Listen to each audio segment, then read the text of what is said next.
Prier jusqu'à ce que j'ai une réponse de Dieu. Quand j'ai été convaincu, je me suis engagé. Et c'est ce qui fait qu'aujourd'hui, toi et moi, nous sommes ici. Amen. Mais il y avait une idée qui était dans ma tête, que je voulais avoir le cœur net. Je voulais avoir une réponse claire. Amen. Je ne voulais pas faire un faux choix. Je ne voulais pas prendre une décision qui allait me coûter la vie. C'est-à-dire, aujourd'hui, tout ce que nous sommes en train de faire, la famille nous regarde. Nos générations nous regardent. Les gens nous regardent au passage. Amen. Et du coup, tu as pris une décision. Et puis demain, ils savaient que ce ils se sont émis comme doute sur toi là. Ça se confirme. Et puis on dit, ça a eu raison. Est-ce que vous comprenez? Ils avaient dit que nous avons fait le faux choix. On avait pris un faux engagement. Que nous avons perdu la vie en venant servir Dieu. Amen. Et puis du coup, tu te retrouves dans la rue, maman. Et puis tu les arrêtes. Thomas, c'est un frère, il a mangé. Ils vont dire quoi? Ils vont dire, on t'a averti ici, on t'a parlé. Tu n'as pas voulu écouter, voilà toi aujourd'hui. Il faut dire à quelqu'un, je comprends maintenant comment ça fonctionne. Je comprends maintenant comment ça fonctionne. Hier, je ne voulais pas, je n'avais pas encore compris. Pour moi, ça soit comme ça. Et puis dire le simple nom de Jésus, puis tu vas pouvoir manger, louer maison, payer facture, te marier, entretenir ta famille, et puis répondre aux besoins de ta famille. Et des amis et connaissants te demandent de l'aide. Le seul fait de dire Jésus, est-ce que ça peut répondre à tout ça? C'était ma question. Mon père m'a dit que est-ce que la décision que tu as prise là, tu penses qu'un jour tu pourras m'enterrer? Amen. J'ai dit oui aujourd'hui. Il faut dire, je comprends maintenant comment les choses marchent. Maintenant aujourd'hui tu es là, tu te demandes, le fait d'aller à l'église, d'accepter Jésus, et puis après quoi, on mange quoi? Avant manger quoi? Comme on le dit, amour, là, tu dis je t'aime, c'est ça à manger? C'est pas ça. Il faut dire avec Jésus, ça marche. Avec Jésus, ça marche. Il faut dire avec Jésus, ça réussit toujours. Avec Jésus, ça réussit toujours. Parce que moi-même, je suis une preuve palpable de la chose. Amen. Amen. Alléluia. Amen. Je suis une preuve. Peut-être que tu n'as pas encore compris, mais je vais ce matin te dire une chose, qu'avec Jésus ça marche vraiment. C'est une réalité. C'est vrai, ça a reçu. Amen. Amen. Mais hier quand je ne comprenais pas ces choses, je luttais. Peut-être ce matin tu es dans la lutte. Mais je vais te dire que Jésus, il bénit. Jésus enrichit. Jésus donne à manger.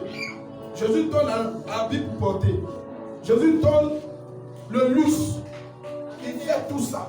Et puis il fait au-delà même de tes attentes. Il fait au-delà de tes espérances. Il fait au-delà même de ce que tu crois. Est-ce que quelqu'un peut acclamer Jésus ce matin?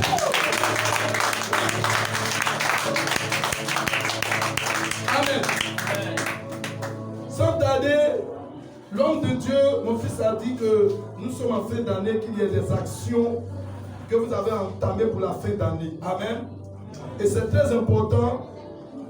Voilà, je vais juste faire une partie et lui il viendra pour terminer l'autre partie. Amen. Je ne reçois pas votre amen. Amen. Voilà. Donc, il faut comprendre que les fins d'année sont marquées par deux événements. Il faut dire deux événements. Deux événements. La première, c'est les événements malheureux. Et la deuxième, c'est les événements heureux. Amen. Amen. Quand nous lisons dans le livre de Marc 4, on va lire deux textes. Aide-moi dans la lecture.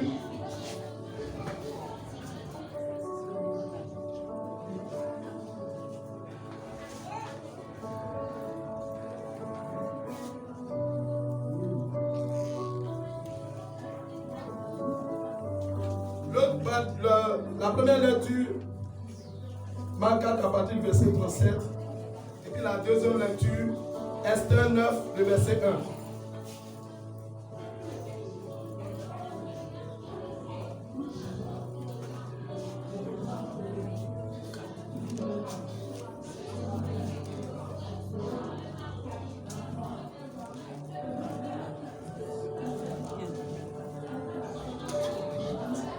Je peux lire.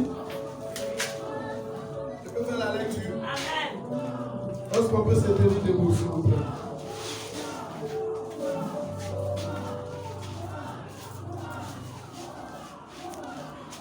Marc 4, le verset 37 à 41. Il s'éleva un grand tourbillon et les flots se jetaient dans la vague au point qu'elle se remplissait déjà. Et lui, il dormait à la poupe sur le coussin. Ils le réveillèrent et lui dit: Maître, ne t'inquiètes-tu pas de ce que nous périssions?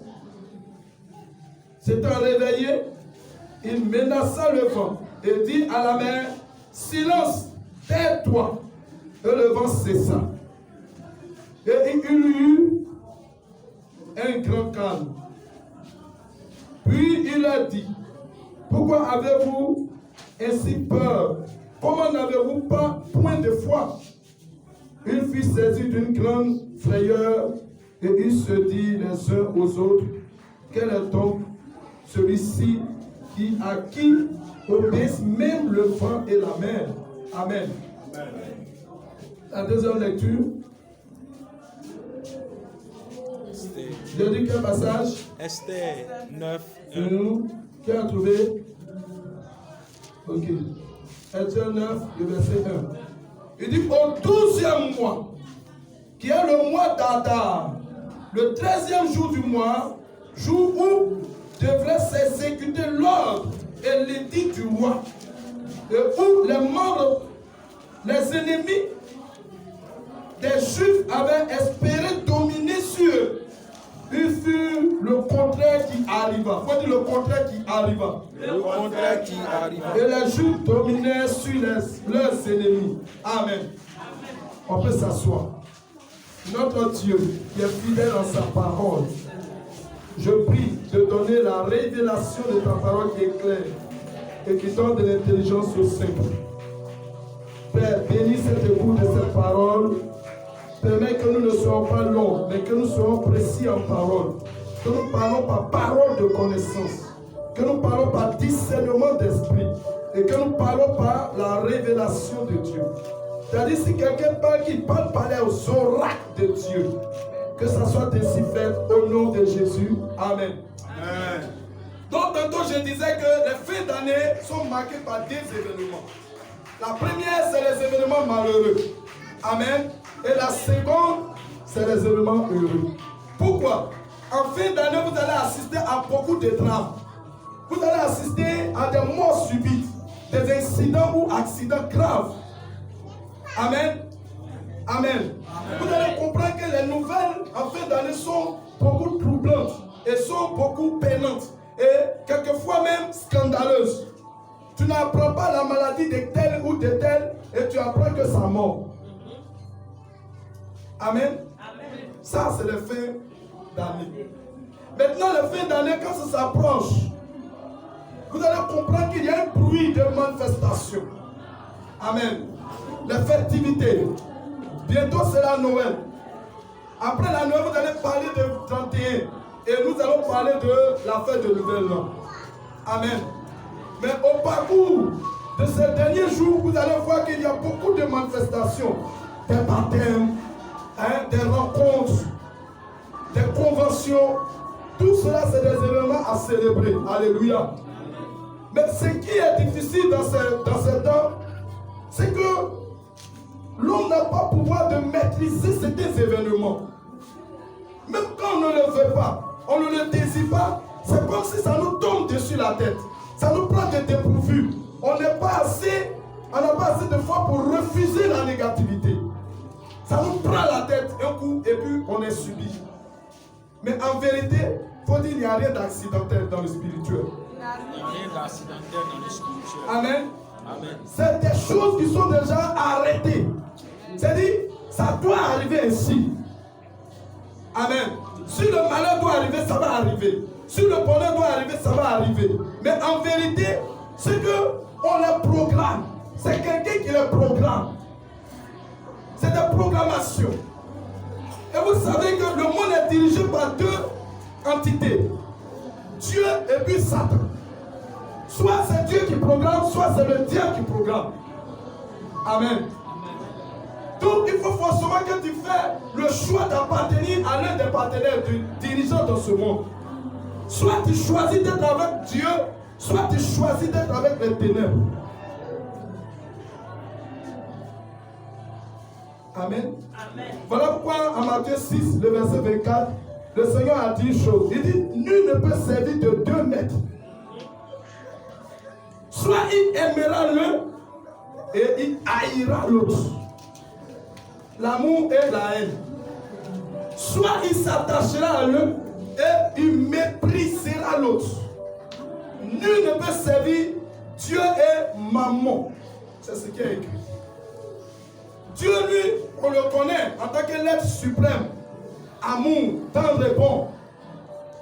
Et Mammon, dans sa définition biblique, c'est le Dieu de la richesse.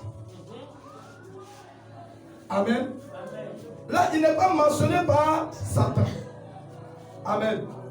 Regardez le mot qui a été utilisé. Jésus pourrait dire, nul ne peut servir le diable ou Satan, mais il a parlé de Mammon.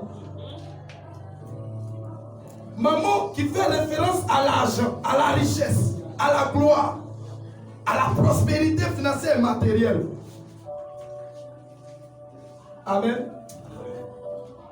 Je vais te poser la question, entre les deux, qui choisit? Dieu est la richesse, Dieu est la prospérité. Nous disons Dieu. Ça c'est ce que...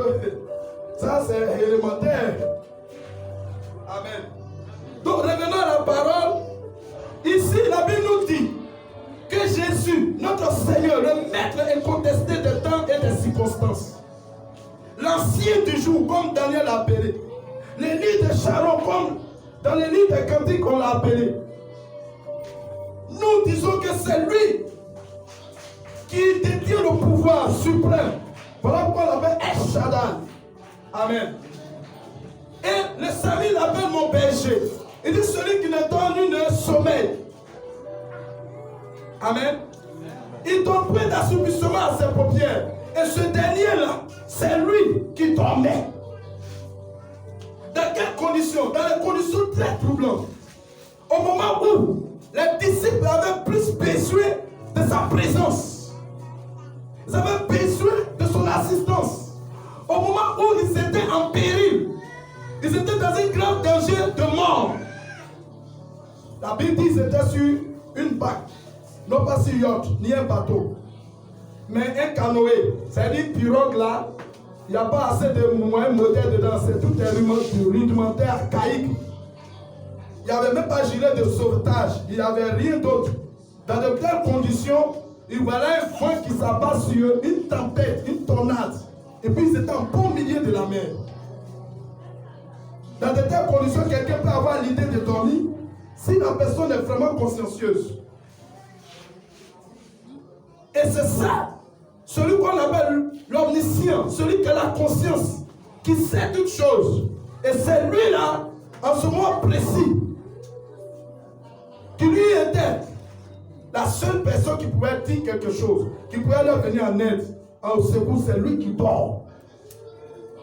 Vous connaissez, c'est lui qui dort. C'est lui qui dort. C'est lui. Celui qui pouvait leur porter l'aide, le secours au moment opportun, il dormait. Et dans de telles conditions, la Bible mentionne qu'il dormait à la poupe, c'est-à-dire à l'aise.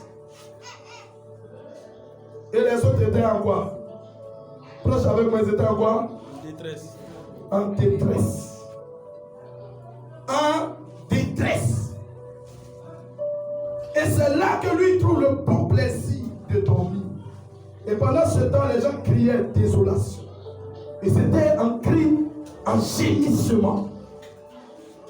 Et essaie de voir, visualiser un peu dans l'esprit de voir. Est-ce que c'est normal? Est-ce qu'on peut faire ça? Hein? Faut dire qu'on peut faire ça. On peut faire ça. Il peut. Amen. J'ai éprouvé beaucoup en écoutant beaucoup de messages des grands hommes de Dieu, des plus renommés, des plus illustres. Amen. Alléluia. Amen. Qui croit que Dieu peut tuer un être humain? Amen. Que Dieu vous bénisse. Donc, en ce moment précis, les disciples ont commencé à le réveiller. C'est Jésus. Ce maître qui ne dort pas, qui ne sommeille. Ils l'ont réveillé. Et c'est la chose la plus évidente. Parce qu'en ce moment précis, la personne qui peut te venir en aide là, tu ne peux pas t'en passer. Même si tu ne le veux pas, tu vas vouloir. Tu vas vouloir vraiment son aide. Et on le réveille. Et il s'est réveillé. Il faut dire il s'est réveillé. Il s'est réveillé. C'est ça la bonne nouvelle. Et quand il s'est réveillé, il a constaté l'agitement, le vent, le bouleversement, la situation vraiment dramatique qui était présente. Et qu'est-ce qu'il a fait? Il s'est adressé directement à la situation. Et il a menacé à ce que le vent et la mer se calment. Et la Bible dit qu'il y eut une grande calme et silence. Est-ce qu'on peut acclamer Jésus?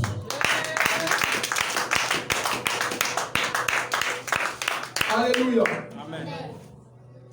Et voilà qu'il a menacé le vent. Il a calmé, il a maîtrisé la situation. Il a dompté le vent et la mer. Il les a appelés au calme. Et ils se sont tus. Mais il s'est adressé aux disciples. Maman, en vérité, une telle situation-là, si tu n'es pas morte, quel sentiment tu pourrais éprouver là?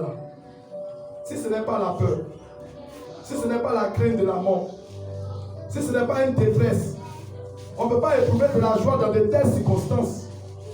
Mais il leur reproche leur peur, comme s'ils n'avaient pas raison d'avoir peur. Amen. Il leur reproche du fait qu'ils n'ont pas eu de foi. Mon vrai là.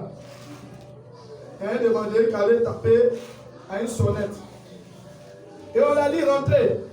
C'est les coups où on appuie, puis la porte s'ouvre seule, et puis il rentre. Et le monsieur rentre, il se retrouve dans la cour, et il y a personne par interphone. Et puis il entend dans la maison là-bas, dans la duplex, lâcher le chien. Et on appuie au bouton, et puis la porte du chien dans sa cage s'ouvre, et puis voici un chien à cette taille. Des chiens entraînés pour la surveillance qu'on appelle les bergers allemands. Et le chien vient à grand cri en appuyant sur l'évangéliste. Mon frère, un travail d'évangéliste. J'ai lu le livre de Billy Graham, un des grands évangélistes des États-Unis, paix à son âme. Il est au repos du Seigneur maintenant. Son livre s'intitule Gagneur d'âme. Le jour où j'ai lu ce livre, ma vie d'évangélisation a été transformée. Amen. Vous savez, en Europe, l'évangélisation n'est pas comme ici. Il dit à une de ses croisades, le monsieur est venu, comment que Dieu te bénisse. Et lui-même a laissé ses coordonnées. Ils sont allés à l'adresse indiquée. On sonne à la sonnette, c'est pas interphone. C'est une dame qui répond et se présente comme la tante du nom du monsieur qu'ils ont dit. Mais elle dit que le monsieur n'est pas dans la maison. Ils sont allés plusieurs fois et un jour, c'est le frère en question qui a donné son nom qui répond. Et on lui dit, ah, ça fait présent 1-2 mois qu'on vient, c'est une de ta tantes. Et bon, on ne sait pas, on dit c'est ta tante puisqu'elle s'est présentée comme tante. Il dit, lui, il vit seul, il n'a pas de tante. Mais qui parlait à l'interphone avec le monsieur? C'était la voix du diable. Satan. Amen. Et ce monsieur, après qu'il a été convaincu, il a commencé, il fut l'un des diacres, c'est-à-dire l'un des piliers du ministère même de Billy Graham. Jusqu'à Billy Graham est mort, il a laissé dans l'église. Donc souvent les éléments, c'est-à-dire les personnes qui seront pour toi des forces, le diable s'interpose entre toi et eux. Donc à force d'insister, de persévérer, tu finis par les gagner. Amen. Je n'ai pas entendu ton amen. Amen. Donc ça m'a beaucoup marqué. Alléluia. Amen. Aujourd'hui, peut-être que quand nous faisons l'appel à l'acceptation de Christ et que les gens se convertissent, ça nous décourage quand il ne répond pas à la première appel, deuxième appel, troisième appel, lui, il faut les laisser. Souvent, les vraies personnes, ceux qui ont l'amour, qui vont servir, qui vont être des éléments vraiment utiles pour la mission, le diable s'interpose. Mais il y a une chose, il dit le cœur peut gagner des âmes. L'amour de l'âme n'est sans limite. Il faut dire c'est sans limite. Jésus a souffert énormément. Il pouvait le lâcher. Mais sa persévérance a fait quoi? Aujourd'hui, toi et moi, nous sommes devenus chrétiens. La Bible dit qu'il nous a gagnés par quoi? Par preuve d'amour. Il faut dire preuve d'amour. Preuve d'amour. L'évangéliste, face au chien, qu'est-ce qu'il allait faire? Amen. Il était prêt à dire à Dieu, prends mon âme. Et la douce voix de l'esprit lui dit, laisse le sien avancer. Au moment, le chien avait pris son appui maintenant pour bondir, pour le mordre, ou même pour le dévorer en quelque sorte. L'esprit lui dit, présente-lui ta Bible.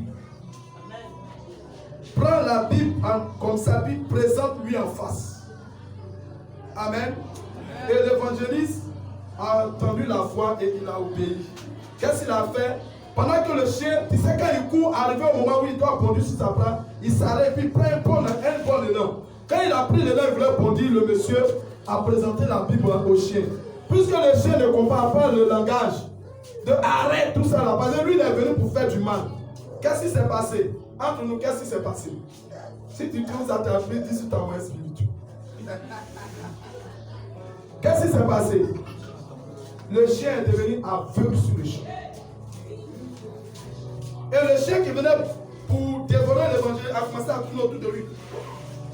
Étant aveugle, il ne savait plus quoi faire. Amen. Les propriétaires du chien ont compris que il y a quelque chose qui s'est passé. Ils ont fait le portable, ils l'ont chassé. Sors. Si le chien est guéri, ça c'est son problème. Que Dieu te bénisse. Il faut dire celui qui te garde. Celui qui me garde. Répète avec moi. Celui qui me garde. Celui qui me garde. En tant qu'apôtre, qu'est-ce qu'il y a le nom? En tant qu'Africain. Non, dis-moi ton nom. En tant qu'Africain riche. Il ne dort ni ne sommeille. Il ne dort ni ne sommeille. Amen. Amen. Quelqu'un du nom de Job a dit mon rédempteur. Il se lèvera comment? Le premier. Il dit le dernier sur la terre. Et il parlera à ma faveur. Amen. Amen. Quand la situation arrive à un moment critique, où tu regardes à gauche ni à droite, tu n'as plus de secours. Tu ne sais à quelle branche t'accrocher. Tu ne sais à quel sein te fouiller. Il faut dire c'est là qu'il y a une intervention divine. Amen. Amen. Il y a toujours un secours. Dans le livre d'Ésaïe 40, il dit, je suis l'Éternel ton Dieu, je viens à ton aide, je viens à ton secours. Amen. Amen. Dieu, il secoue toujours ses enfants. Amen. Amen. Est-ce que tu comprends ça? Amen. Dieu, il vient à ton secours. Là, les disciples, ils se voyaient foutus. La peur de la mort les avait envahis. La crainte de mourir les avait pris la tête. Ils ne trouvaient plus d'autre raison que de crier au désastre. Mais dans leur quête de recours à Jésus, ils ont pu les réveiller. Amen. Mais Jésus les a touchés pour que je voulais vous toucher ce matin. Il dit pourquoi vous n'avez pas pu avoir la foi? Dans cette version, il dit genre de peu de foi. Amen. Donc il y a une chose, un élément utile dans ta vie que le Seigneur veut réveiller. La Bible dit que la foi sans les œuvres dans Jacques 2, la foi sans les œuvres est une foi morte. Amen. C'est-à-dire en chacun des êtres humains, quand Dieu créait l'homme, Dieu a mis quelque chose à l'état dormant en nous. Une puissance qui dort, une puissance qui est morte, quelque chose. Je ne peux m'exprimer ici, mais qu'on appelle la foi, ça doit se réveiller. Donc quand le Seigneur voit que là, pour la chose, c'est le moyen par lequel il peut réveiller ta foi. Si ce n'est pas une preuve, il va te le mettre. Pourquoi? Parce que quelque chose est en toi. Dieu a mis une chose en toi.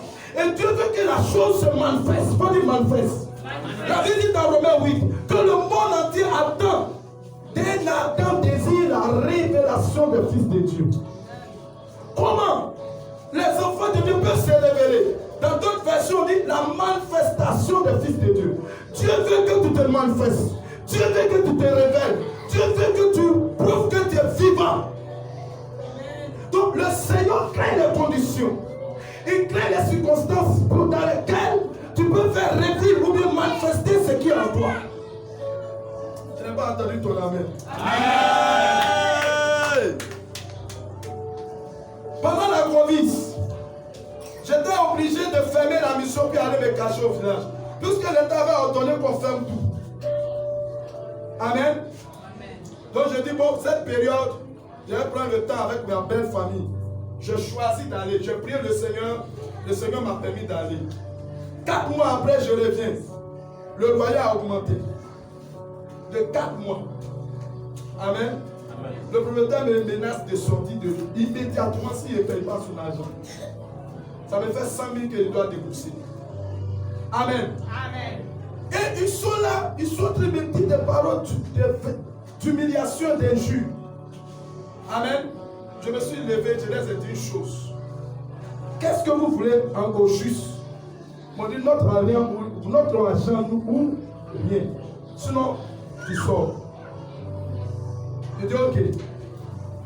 Moi, je m'engage à payer cet argent 2 mensualités. Aujourd'hui, je n'ai pas, mais donnez-moi 2 mois, je vous paye l'argent. Plus le mois qui suit. Amen. Amen. Ils se sont levés, ils sont partis. J'ai parlé. Il faut dire qu'il a parlé. Si un mois tu n'as pas payé, 2 mois tu n'as pas payé, c'est 4 mois tu as payé, plus un autre mois, ça fait 5 mois. Tu as gagné l'argent là où? Amen. Amen. Et j'étais là, et puis le Saint-Esprit m'a mis quelque chose à l'idée. Il dit, si Jésus était là, il allait réagir comment pour toi? C'est l'Esprit qui me pose la question. Face à cette réalité que tu traverses là, si c'était Jésus, il allait réagir comment? Il dit, mais alors l'argent n'a pas il allait commander, puis ça allait venir. Il dit, bon alors commande. Il faut dire commande. J'ai commencé à commander 1 nuit, 2e nuit, 3e nuit. Il faut dire ça a touché. Il y a un de mes petits en Europe qui m'a fait un dépôt. Il m'a envoyé cet argent en 2 mensualités comme j'avais dit. Je n'ai pas pris mon portable pour lui dire ou bien on va changer. Il a dit non. Papa est dans les soucis, envoyez-moi l'argent. Il faut dire autorité. Bien aimé, il y a quelque chose en nous que Dieu veut réveiller. Donc Dieu, il nous amène au pied du mur. Il nous amène en face de la situation. Comment nous allons réagir? Comment nous allons réagir? Dieu veut que tu agisses. Faut dire Dieu veut que j'agisse. Mais comment tu peux agir? La Bible dit en Jésus, ce n'est pas la circoncision qui est prioritaire ou les circoncisions que Dieu regarde. Mais la seule chose que Dieu veut, c'est la foi agissante par amour. Amen. Donc Dieu veut que nous agissons. Il veut que notre foi agisse, mais dans l'amour. Alléluia. Amen. Il y a en toi quelque chose qui dort, que tu ignores. Dieu sait qu'il t'a donné. Dieu sait qu'il a mis une chaîne en toi. Dieu sait qu'il a mis une puissance en toi. Dieu sait qu'il a mis un don géant en toi. Dieu sait qu'il a mis en toi un héros. Oh, on ne me répond pas. Tu ignores ce que tu es. Tu ignores ce que tu as en toi. Il y a des ressources, des potentiels qui sont en toi que toi-même tu ne sais pas que ça peut te faire voyager en quelques fractions de temps. Amen. Mais que lui sait. Dieu sait qu'aujourd'hui, avant la fin de l'année, tu peux rentrer dans le mariage. Mais toi, tu ne le sais pas. Mais quand Dieu lui sait, il veut que tu rentres dedans, il va envoyer quelqu'un pour booster ta foi, pour réveiller quelque chose en toi, pour que tu puisses prendre autorité sur la situation. Pendant le programme, je les enseigné ce que c'est l'impact de l'onction, l'influence de l'onction. Et j'ai fait des démonstrations. Il y a une dame qui est venue, ça fait 10 ans son père a coupé éponge avec sa famille. Tous ses frères sont en Europe. Elle périt dans un quartier malade. Elle n'a même pas les moyens pour se traiter. Amen. Je lui ai dit, moi je vais appeler pour toi. Tu ne vas pas prendre ton portable, tu vas appeler quelqu'un. Mais je vois ton papa, il va envoyer son chauffeur personnel. Il va venir te donner l'argent. Amen. Amen. Amen.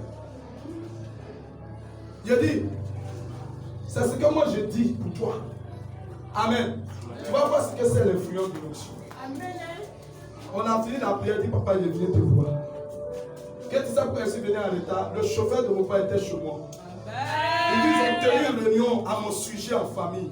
Ils se sont culpabilisés du fait que ça fait plusieurs années, aucun ne te regarde. Pourtant, ils savent que tu es une personne qui doit faire des traitements parce que tu es malade. Donc, il a envoyé son chauffeur pour venir me donner l'argent pour que j'aille faire mes cours. Et puis, elle m'a payé la dîme 10 000 francs. Donc, j'ai envoyé combien? 100 000. Regardez comment vous êtes froid ce matin. Acclame Jésus au moins pour te réveiller.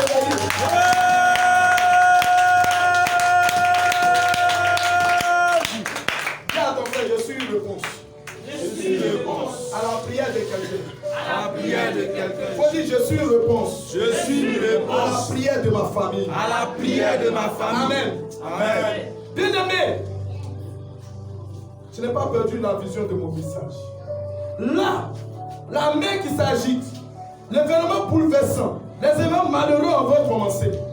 Comment l'Église a réagi face à cette situation? Donc il nous donne l'image, puisque nous marchons. Paul dit soyez mes imitateurs comme je l'ai été pour de Christ. Donc nous imitons un maître. Amen. Amen. Dans les livres de il dit ayez de la considération pour votre dévancer. Admirez dans cette... Quand j'ai rentré en 2021, il m'a dit fais une offrande de bélier. Amen. J'ai offert 150 000. Wow. Amen. Amen. Faut dire c'est la cause. Il ne faut pas rentrer dans la nouvelle année sans rien donner à Dieu. C'est pas bon. Il faut dire c'est pas bon. C'est pas bon. Si tu es rentré par la mauvaise porte, vous comprenez? On vous enseigne le paradis. On vous dit acceptez Jésus, repentez, vous confessez, vivez la sanctification. Tu es au paradis? Tu es encore sur la terre. Comment tu vas faire pour rentrer dans la possession de ta jouissance, de ta prospérité, des grâces? Où il y a des gens qui prient. Ils prient jusqu'à ils refusent de prier, mais ça brille. Tu es là, puis tu te demandes comment ça se passe. Il faut faire des recherches. Bien aimé, on a découvert des choses qu'on veut vous transmettre. On dit œuvre de Dieu. Vous savez, quand tu t'as demandé plus de terrain, on dit c'est pourquoi? On dit c'est pour faire œuvre de Dieu. Le terrain de 1 million, ça devient 6 millions. Les gens disent c'est les pasteurs qui ont l'argent, c'est l'église qui a l'argent. Vous ne savez pas ça. Donc si vous partez à faire achat dans un supermarché, tu t'as te présenter comme chrétien, tu as compris de chrétien. Amen. Amen. Donc il faut comprendre que le monde pense que nous avons l'argent. Mais toi tu penses comment? Qu'est-ce que toi tu penses? En étant chrétien, en étant enfant de Dieu, quels sont tes mots de pensée? La Bible dit je vous bénirai et le monde aura crainte de moi. C'est-à-dire ta bénédiction doit susciter la crainte de Dieu.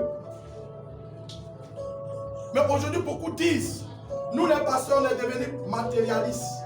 On prêche l'évangile de prospérité. Mais qui a l'évangile de malédiction? Qui n'a qu'à prêcher l'évangile de malédiction? L'évangile me dit nous devons être transformés de gloire en gloire. C'est ça moi je prêche. Moi je prêche la transformation glorieuse. Et puis voilà que moi je transforme en malheureux. Toi-même tu vas me suivre. Amen. Amen. La tenue je ne vais pas porter, c'est un de mes fils. Il dit papa tu es bien t'habiller, donc je vais t'habiller. Et la bouche pour mes tonjons. Amen. Et si jamais je portais des haillons, est-ce qu'il aura le courage de me donner quelque chose de propre? Donc l'état que tu présentes dans ton passé, c'est comme ça que ta vie va refléter. Qui ne s'est pas miré ce matin avant de sortir? Amen. Pourquoi tu t'es mis? Maman jolie, pourquoi tu t'es miré? Si tu es présentable. La Bible est la parole de Dieu comme un miroir. Quand tu te regardes dedans là, qu'est-ce que toi tu vois? Est-ce que ta vie reflète à quelqu'un qui doit se présenter au monde? Donc il faut pouvoir te représenter toi-même. Amen. Pour que les gens puissent savoir qui tu es. Ce matin, c'est ce que je veux te communiquer. Amen. Je veux que ta vie change en 2022. Amen. Pour que tu puisses changer, il faut prendre les dispositions adéquates. Amen. Il faut te consacrer comme il se doit. Amen. Il faut prier comme il se doit. Amen. Il faut gêner comme il se doit. Amen. Il faut poser des actions comme il se doit. Amen. Lève la main, dis au nom de Jésus. Au nom de Jésus. Je ne veux plus être la même personne. Je ne veux plus être la même personne. Ce qui m'a suivi au premier pas. Ce qui m'a suivi au Depuis premier le pas. 1er janvier 2021. Depuis le 1er janvier Et qui m'a 2021. contrôlé jusqu'à ce tour. Et tu m'as contrôlé jusqu'à ce Je jour. me sépare de lui. Je me sépare de lui. Mauvais malheur. Mauvais malheur. Mauvais sort. Mauvais sort. Mauvais augure. Mauvais augure. Mauvais compagnon. Mauvais compagnon. Mauvaise pensée. Mauvaise pensée. Pensée négative. Pensée négative. Je divorce avec toi. Je divorce avec Je toi. me sépare de Je toi. me sépare de Tu ne toi. m'accompagneras pas en 2022. Tu ne m'accompagneras pas en Tu restes 2022. aujourd'hui ici. Tu restes aujourd'hui ici. Je divorce de toi. Je divorce de Je toi. me sépare des faux raisonnements. Je me sépare des faux raisonnements. Mauvais raisonnements. Des mauvais raisonnements Tu m'as habité. qui m'ont habité En 2021. en 2021. Je divorce avec eux. Je divorce avec Je eux. les répudie. Je les repudie. Je me sépare d'eux. Je me sépare Au nom d'eux. de Jésus. Au nom de Jésus. Je pousse. Je pousse Une nouvelle pensée. une nouvelle pensée. Je pousse. Je pousse Un nouveau raisonnement. un nouveau raisonnement. Au nom de Jésus. Au nom de Jésus. Au nom de Jésus. Au nom de Jésus. Je pousse. Je pousse Une nouvelle grâce. une nouvelle grâce. Au nom de Jésus. Au nom de Jésus. Lève-toi. Je vais faire une prière pour toi. Je ne vais pas chasser des démons. Mais la seule chose qui est chassée, c'est tes anciennes pensées. J'ai fait une étude. L'étude m'a dit qu'on est dirigé par nos pensées à 60%. C'est-à-dire la grande partie de notre vie est dominée par notre pensée. Amen. Amen. Les 49% là, c'est l'influence extérieure. Amen. Donc ça dit, c'est toi-même qui fais d'abord ta vie avant que les gens ne t'accompagnent. Amen. 60% de nos pensées. Yes. C'est ça. Mets ta main sur ton front. La Bible me dit de garder les pensées pures, la conscience pure. Tout ce qui rend ta conscience pure, qui trouve ta conscience et qui trouve tes pensées, ce matin, il faut te lâcher. Amen. Ta pensée dominante vient de ton esprit, l'esprit humain.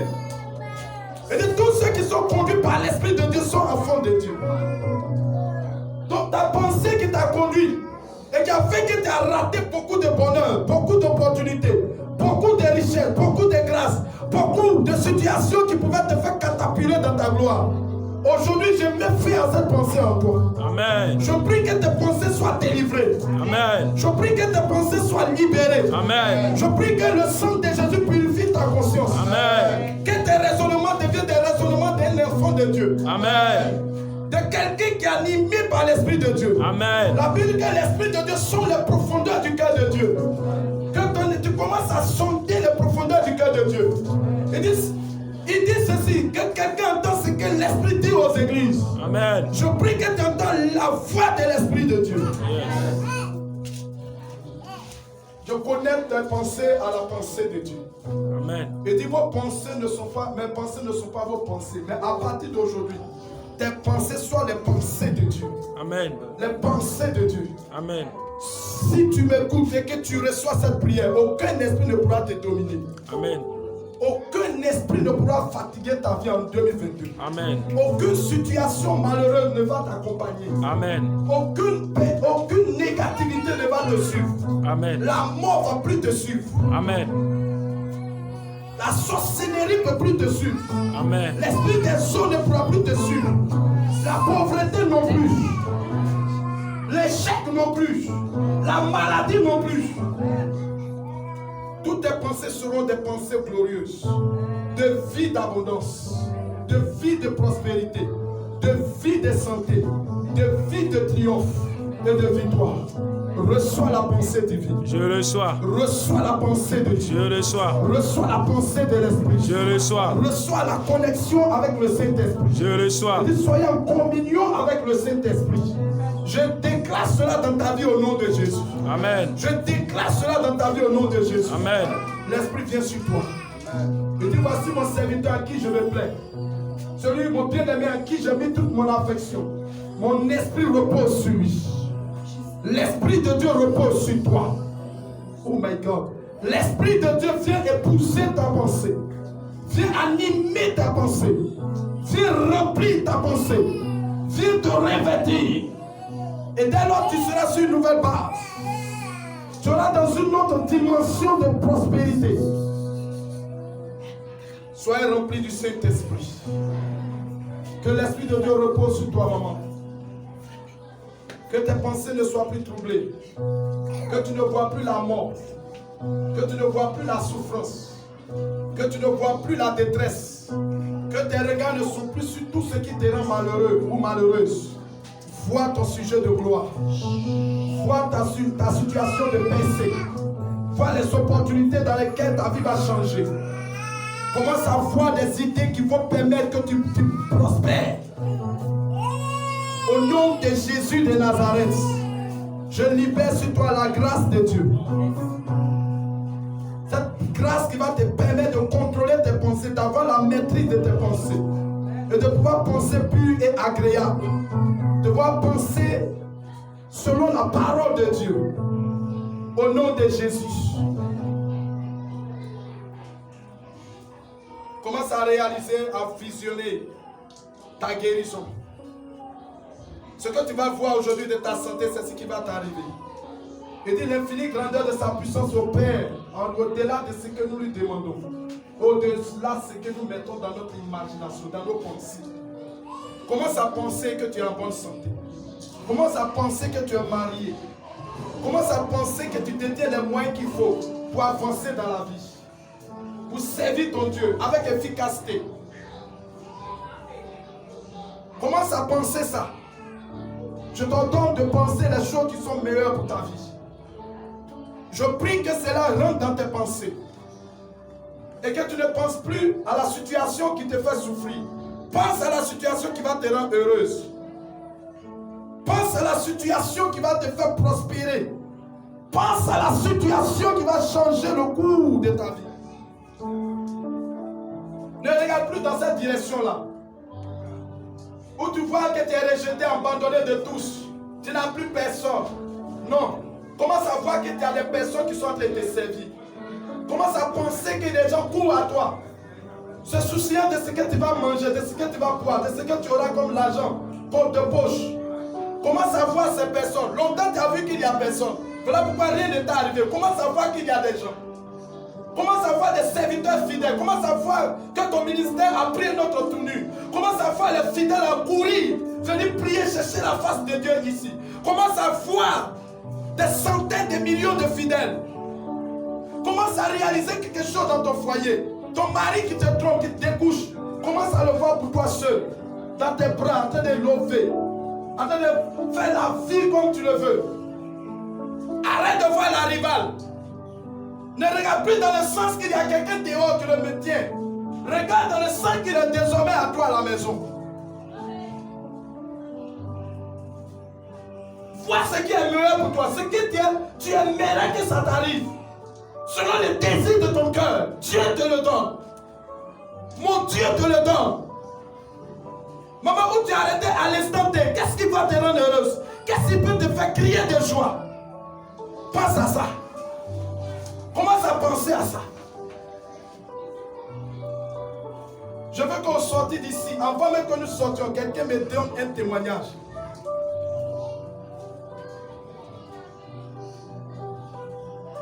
On était là-bas, j'ai dit, imagine-toi, comment tu veux voir sur ton compte Orange Money. Ceci, j'ai dit, et nous avons proclamé, comme je suis en train de le faire. Ma fille m'a appelé, elle me dit, papa, ce que j'ai imaginé, c'est venu sur mon wave. Comme je l'ai imaginé. Elle dit, ah papa, donc c'est comme ça marche. Je dis, oui, c'est comme ça marche. C'est pas sorcier. Parce que tu as quelque chose de grand qui repose sur toi. l'esprit créateur. Le Saint-Esprit, c'est lui qui a créé tout ce qui est dans ce monde que tu vois. Il peut le faire pour toi.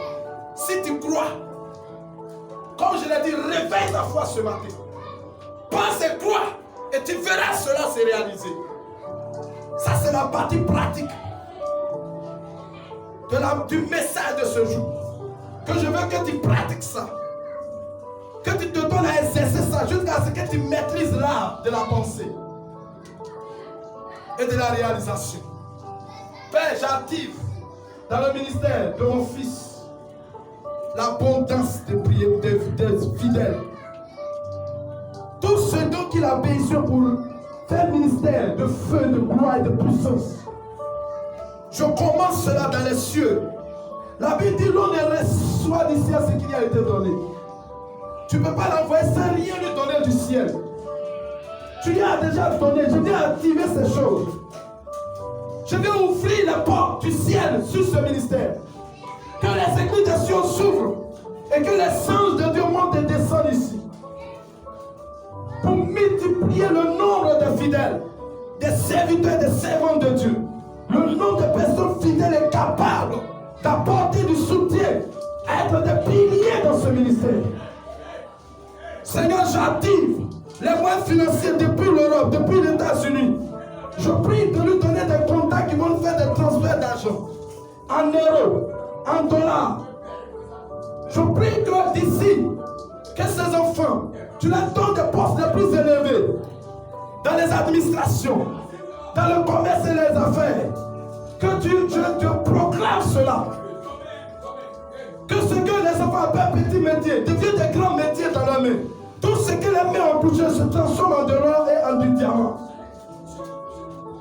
Je prie que des centaines de millions sortent de ce peuple pour accompagner l'œuvre du ministère, pour subvenir à leurs besoins en famille. Au nom de Jésus. Amen.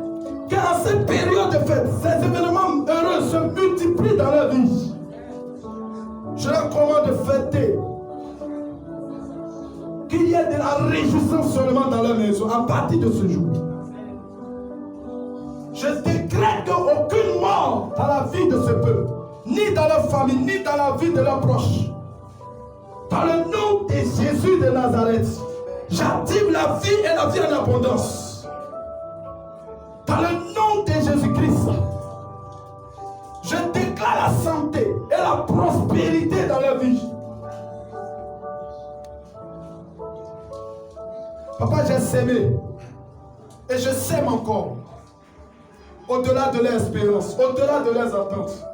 C'est-à-dire c'est les pères qui doivent travailler au compte pour les fils. Alors je travaille pour eux.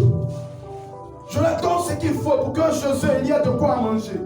La nourriture en abondance, l'argent en abondance, la santé en abondance, la vie en abondance, la réjouissance en abondance. Que cela attire la curiosité des païens et des voisins. Que ça leur permette à courir vers eux pour leur demander la source de la bénédiction. Et que cela soit un témoignage de conversion pour eux. Dans le nom de Jésus de Nazareth. Papa, j'ai prophétisé, j'ai proclamé, selon ta parole, que toute l'honneur et la gloire te reviennent au nom de Jésus. Amen. Est-ce qu'on peut acclamer Jésus?